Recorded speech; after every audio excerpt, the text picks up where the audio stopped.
बिस्मिल्लाहिर्रहमानिर्रहीम। तो concise chemistry series में जो हमारी थर्ड रिएक्शन है वो है रिमर टाइमन रिएक्शन। तो बेसिकली ये रिएक्शन बहुत इंपॉर्टेंट है as far as the competitive exams is concern. इसमें क्वेश्चन कहाँ से आता है? सबसे पहले व्हाट इज द रिएक्शन। इस रिएक्शन में हमारे पास कंपाउंड होता है जो रिएक्टेंट है बेसिकली, या सबस्ट्रेट कह लीजिए, वो है फिनॉल। तो phenol or it is derivatives in presence of chloroform and strong base like sodium hydroxide, that is the aqueous, means sodium hydroxide dissolved in water। आप पोटेशियम हाइड्रोक्साइड भी ले सकते हैं।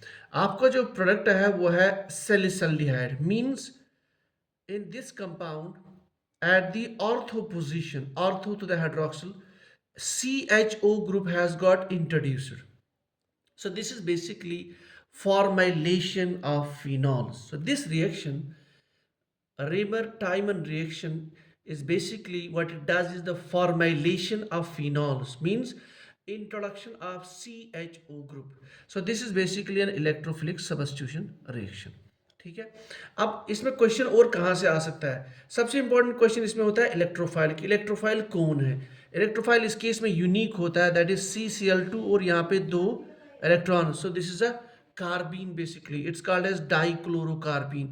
तो dichlorocarbene acts as an electrophile in the Remer-Tiemann reaction. Now how it dichlorocarbene is generated? देखिए mechanism में क्या होता है, आपके पास मीडियम है strong base, so it's a basic medium, high pH. High pH में दिस फिनॉल बेसिकली गेट्स डिप्रोटोनेटेड, क्योंकि हम जानते हैं फिनॉल के पास एसिडिटी होती है। जब भी स्ट्रॉन्ग मीडियम इसको मिलता है, स्ट्रॉन्ग पीएच वाला medium, it gets deprotonated to form phenoxide ion. तो जैसे ही फिनॉक्साइड आयन बनता है, then this because of the resonance electron density increase at ortho and para.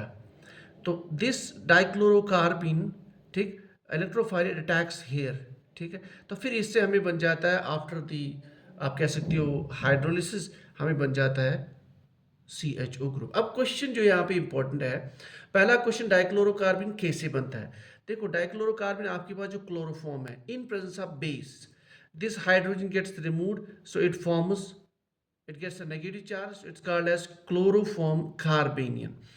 इस क्लोरोफॉर्म कार्बन में फिर एक Cl नेगेटिव रिमूव हो जाता है, इसको बोलते हैं alpha elimination. Remember this is alpha elimination. Normally हम पढ़ते हैं ऑर्गेनिक केमिस्ट्री में beta elimination. So this is alpha elimination. It involves Cl negative removal to form dichlorocarbene.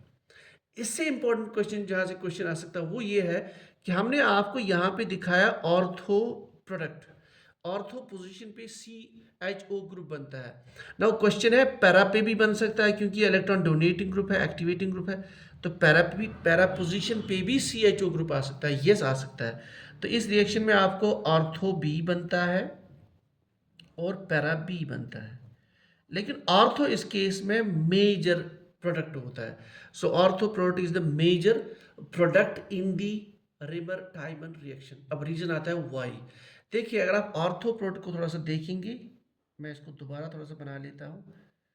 What makes ortho as a major product. अब मैं कुछ नहीं करूँगा, इस ग्रुप को थोड़ा सा मैं ऐसे घुमा लेता हूँ, COH, यहाँ पे आपका OH है, phenol. So now we have this hydrogen bonding, sorry इसको आप ऐसे रख सकते हो hydrogen. So we have this hydrogen bonding possible between this hydrogen and this oxygen. आप देखिए यहाँ पे 1 2 3, यहाँ पे एक 6 मेंबर टाइप रिंग बनती है, 1 2 3 4 5 6। So the reason is basically hydrogen bonding. उस हाइड्रोजन बॉन्डिंग से एक 6 मेंबर रिंग बनती है, so that gives the structure extra stability. So ortho product is the major product formed in the Remer-Tiemann reaction.